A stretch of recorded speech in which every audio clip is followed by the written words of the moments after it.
The most watched show on television is back. Season 3 of the hit CBS show Tracker, starring actor Justin Hartley, premieres this Sunday, and the two-part episode promises to pack a punch.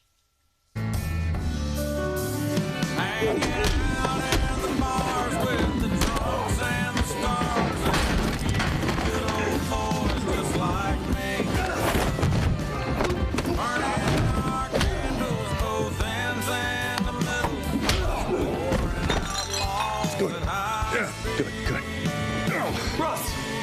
Good, you're keeping the elbow up. That's, but you want to hit through your target, okay? Not at it. Like this.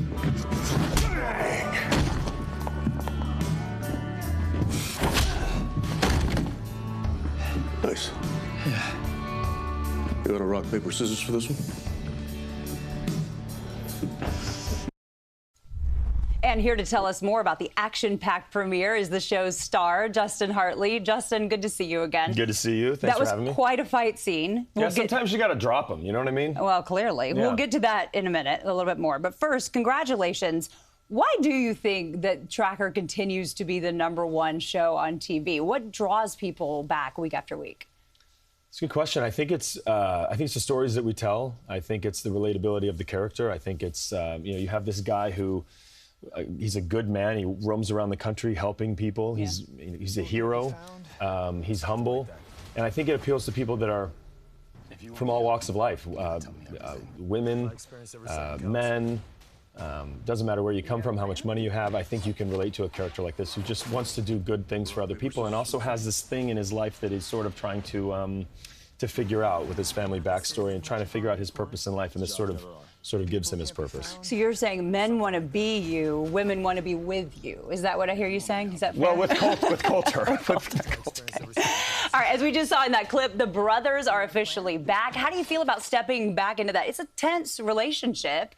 Yeah, it's good. You know, look, I mean, when we found these two together, they were estranged for about 20 years. They hadn't spoken.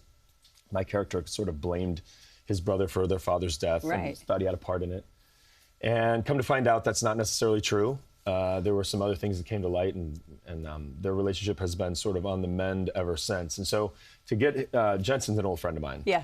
And so to get to work with him, which we've never done together, was really great. It's awesome, and he brought so much to that character that wasn't on the page. But the writers did a great job writing him, and then he came and he just elevated everything.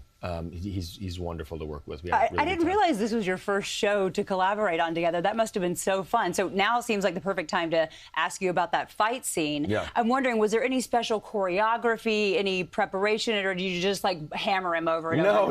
No. There's a lot of work that goes into that. We have a stunt team that gets together. I have a stunt coordinator and a double, and they get together and they choreograph everything for me, walk me through it. And they do it in such a way that the final product, what you're watching, is me. So they design this thing so that I can actually do it, so that as an audience member, you're watching it, you're going, okay, because I always hate that when you see the stunt guy sort of subbed in. Sometimes it's necessary, I guess, but it helps our directors as well because they don't have to figure out where to put the camera so that they're not seeing anyone's face. They can just shoot me doing it. So cool. we all work together really well. Coulter finds himself in a darker place this season. What was it like for you as an actor to sort of delve into that part of his psyche? I loved it. I love it. I continue to love it. Just selfishly as an actor, anytime you get a chance to go deeper into a character, that's sort of what you want. It's fun to do the fighting stuff, and it's fun to do, all that, weekly, procedural stuff. That's a lot of fun. You get to work with different actors and a lot of different talented people, but to dive into the character work is something that our show does really well, something that I enjoy. Not to give too much away, but can you tease the types of cases that you might be taking on this season? Does a lot of jobs. He's finding missing people.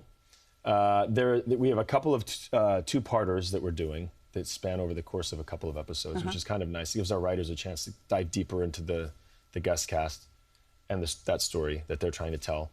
And then we're going to see, we're going to twist it up a little bit, and we're going to see Coulter. He has these skills that he uses to help find people and track people down and all that kind of stuff, and help strangers. And we're going to actually see the tables get turned a little bit, and he sort of has to use all of those skills to run. He's on the run for a little bit. So that's a good tease. I think that's pretty cool, right? That's a really good tease. Yeah, that'd be fun. Before we let you go, a couple of quick fire fun questions for our viewers. Great. Who's the biggest prankster on set? Well, a lot of times I'm the only one on set, so unless I'm playing jokes on myself, yeah. I'm like, is this a joke? Why am I the only one here? So that's why you love when Jensen's on set with you, Yeah, right? it's Those fun. scenes are probably much more I don't fun know, for you. like our crew does a lot of joking around, actually. They're hard workers, but they've got really good senses of humor. And what's your go-to snack that you make sure is always stocked at craft services? So ice cold beer, you know? Really? No. I would say gummy bears is my favorite, but I'm kind of not allowed to have those anymore, really. I mean, I guess I could. I'm a grown man, but I choose not to. Right. I'm so boring, like turkey.